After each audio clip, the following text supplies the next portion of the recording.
Sign the divorce papers and take the 50,000. You came here with nothing. I'll sign, but check your bank accounts in 12 minutes. Then you'll learn who built your empire. Sign the divorce papers and take the 50,000. My husband said on our anniversary, while his entire family watched me like I was a servant being dismissed. I signed. But 12 minutes after I walked out, every bank account holding their empire together began to freeze. Hello, my name is Clausette.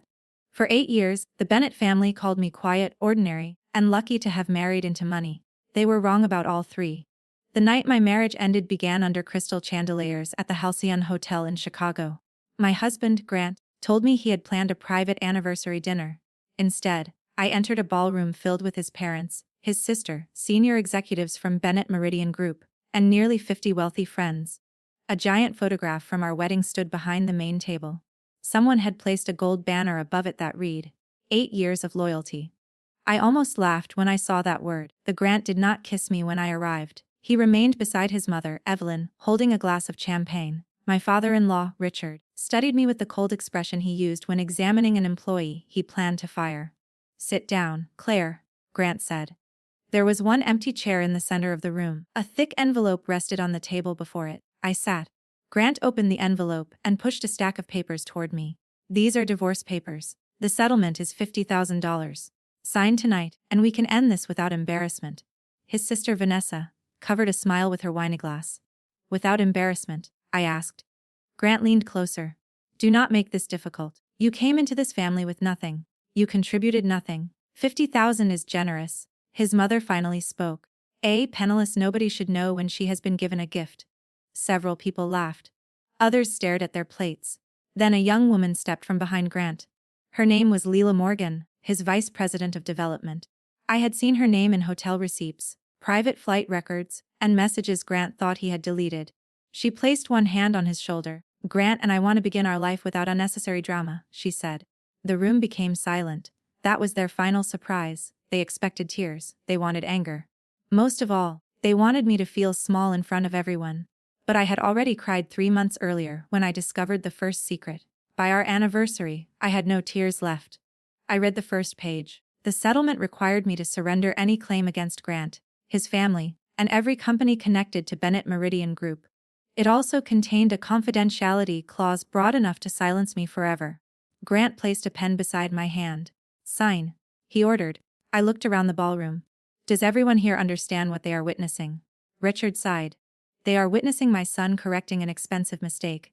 I nodded, opened my purse, and removed my own black pen. Grant smiled because he believed he had won. I signed my name on the marked lines. Then I stood, left their check on the table, and slid the papers back toward him. You forgot your 50,000, Vanessa called. No, I said. I left exactly what belongs to you. A Grant frowned. What does that mean? I looked at the clock above the ballroom doors. It was 8:06 p.m. It means you should enjoy the next 12 minutes. Then I walked out. My hands began shaking only after the elevator doors closed. Humiliation still hurts, even when you know it is coming. But fear and weakness are not the same thing. I was afraid. I was not powerless. Outside, my attorney, Maya Torres, waited in a dark sedan. She handed me a tablet.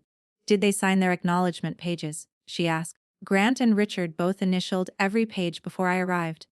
Maya checked the scanned copies I had sent from the elevator. Good. Their own document confirms the date, the disclosures they claimed were complete, and the companies covered by the agreement. My phone showed 80:10. 4 minutes remained. To explain what happened next, I need to explain who I was before I became Mrs. Grant Bennett. My father, Daniel Hart, was a forensic accountant. He never owned a mansion. He never appeared in business magazines. But he understood how powerful people hid money, and he taught me that numbers always told the truth if you knew where to look. When I was 26, I created a risk analysis program for regional banks. It could connect shell companies, unusual transfers, false invoices, and hidden ownership patterns. I sold the software to a financial compliance firm, kept a minority interest, and quietly invested the proceeds through a trust. Grant met me during that period. He said he admired that I did not care about his family name. After we married, he convinced me to step away from public work. He said 2 ambitious people could not build a peaceful home. I believed marriage required compromise, so I worked from home and kept my investments private. When Bennett Meridian faced a cash crisis 6 years ago, a Grant came to me in tears. He said thousands of employees would lose their jobs. I arranged an emergency credit facility through Hartwell Capital, the private investment company controlled by my trust. The Grant knew I had introduced him to a conservative lender. He never learned I controlled it. Hartwell did not own Bennett Meridian, but it held the secured notes behind its most important accounts, buildings, and lines of credit. The agreement contained strict fraud provisions. If company officers moved collateral, falsified records, or concealed related party payments, Hartwell could request an immediate protective freeze while auditors reviewed the evidence. I never intended to use that power against my husband. Then, 3 months before our anniversary, my father's old software sent me an alert. Bennett Meridian had paid $2.4 million to a consulting firm called Northvale Strategy. The company had no employees, no real office, and one owner, Leela Morgan's brother. I first suspected an affair. The truth was much worse. Grant and Leela were moving money out of Bennett Meridian before announcing a fake expansion. Richard was approving inflated construction contracts. Vanessa was billing the company for events that never occurred. Evelyn's charitable foundation was receiving donations that returned to family-controlled accounts. They were not merely betraying me. They were draining the company and preparing to blame the collapse on market conditions. For weeks, I investigated in silence. I copied only records I was legally entitled to access through Hartwell's lending agreement. Maya hired independent auditors.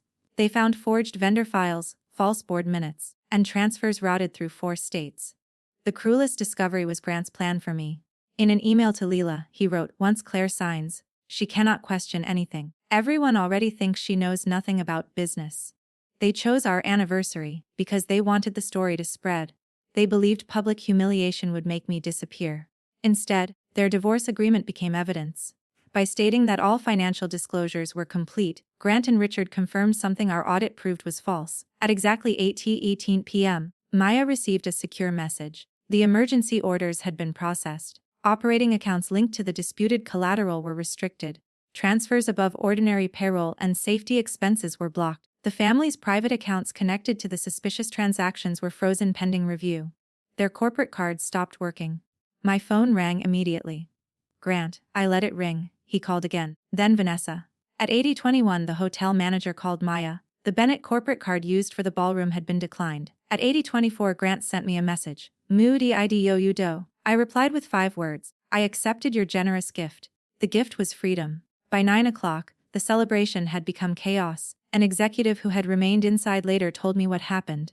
Richard began shouting at the bank. Evelyn accused the hotel staff of fraud. Vanessa tried 3 credit cards.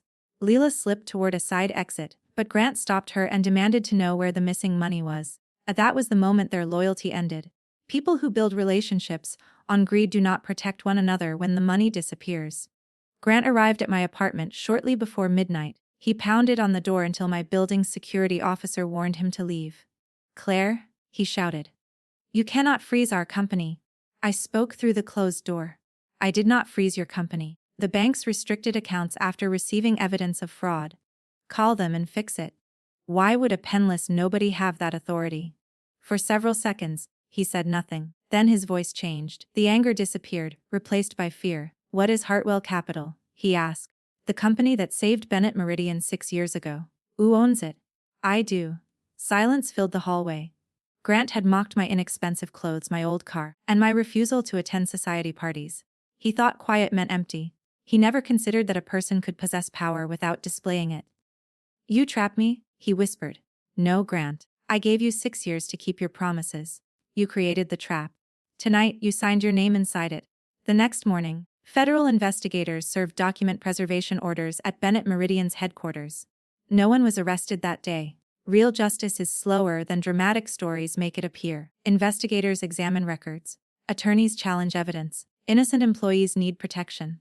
I wanted accountability, not destruction. So Hartwell released enough money for payroll, medical benefits, building security, and active customer projects. We did not allow Richard to claim that I had harmed thousands of workers to punish one family. That decision confused him. 3 days later, he requested a private meeting. Maya and I met him in a conference room at Hartwell's Chicago office. He looked smaller without his expensive audience. "Name your price," he said. "This is not about price. Everything is about price." Maya placed the audit summary before him. "Then calculate the cost of 4 years of false invoices, concealed ownership, and diverted loan collateral." Richard did not touch the file.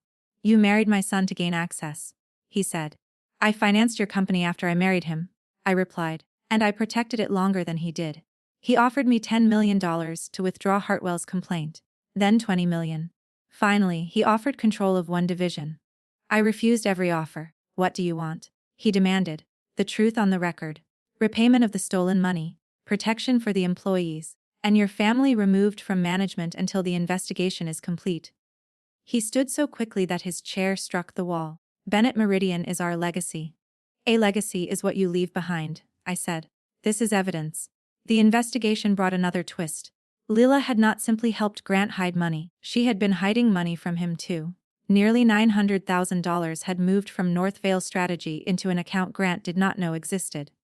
When confronted, Lila agreed to cooperate. She turned over messages proving Grant had planned the anniversary ambush weeks earlier.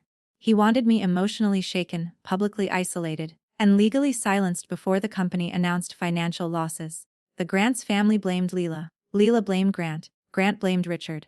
Richard claimed Vanessa had managed the vendors. Vanessa said she had only followed her father's instructions. Their empire did not collapse because I froze their accounts. It collapsed because, once the accounts froze, they stopped pretending to love one another. 2 weeks later, the divorce hearing began. The Grant's lawyer presented the agreement I had signed and argued that I had waived all claims. Maya calmly pointed to a clause stating the agreement depended on complete and honest financial disclosure. Then she presented the bank records. The judge looked at Grant. Did you disclose these transfers to your wife? Grant's confidence vanished. I was not responsible for every operational payment. Your signature appears on 11 approvals. He glanced toward his father, but Richard would not meet his eyes. The judge set aside the settlement pending the fraud investigation and issued an order preventing Grant from disposing of property. Outside the courthouse, reporters surrounded us. Grant pushed toward me and said quietly, "Tell them this is a misunderstanding. We can still repair our marriage." I stared at the man who had offered me $50,000 to erase 8 years of my life. "You do not miss me," I said. "You miss access." I walked away before he could answer. The legal process continued for 14 months. The Grant and Richard eventually pleaded guilty to financial crimes based on the evidence and cooperation agreements. Vanessa repaid funds and accepted a lesser penalty after admitting her role. Evelyn's foundation was placed under independent oversight. Lila testified, returned the hidden money, and faced consequences of her own. Bennett Meridian survived, but the Bennett family lost control. Hartwell converted part of its secured debt into ownership under court supervision. I became interim chairwoman, not because I wanted their throne, but because the employees deserved leadership that did not treat their livelihoods like private gambling chips. My first decision was to create an employee oversight committee. My second was to sell the family jet and use the proceeds to restore the retirement fund Richard had borrowed against. My third was to remove the Bennett name from the company. We renamed it Meridian Works. The hardest part was not the investigation or the courtroom. It was accepting that the marriage I mourned had existed mostly in my hopes. For years, I had made myself smaller to keep peace. I confused silence with patience and sacrifice with love. I thought that if I proved I needed very little, Grant would value me more. But people who benefit from your silence rarely reward it. They simply ask for more. On the first anniversary after my divorce, I returned alone to the Halcyon Hotel. Not to revisit the humiliation, but to replace it with a better memory. I ate dinner near the window overlooking the city. Maya joined me for dessert. So did 3 longtime Meridian employees who had helped rebuild the company. At 8:06 p.m., the exact time Grant had ordered me to sign. 2 expensive mistakes, Maya said. I smiled. And priceless lessons. And at 8:18 nothing froze. No phones rang. No one shouted. The city lights glowed against the glass. And for the first time in years, peace did not feel like something I had to earn. People later said I destroyed the Bennett empire in 12 minutes. That was never true. The Grant and his family spent years destroying it themselves. I simply stopped using my money, my intelligence, and my silence to hold it together. They called me a penniless nobody because they could not imagine strength that did not ask for attention. But when I finally walked away, they learned the truth. I was never the woman standing outside their empire. I was the quiet foundation beneath it, and the moment they threw me away, everything they built on my silence began to fall.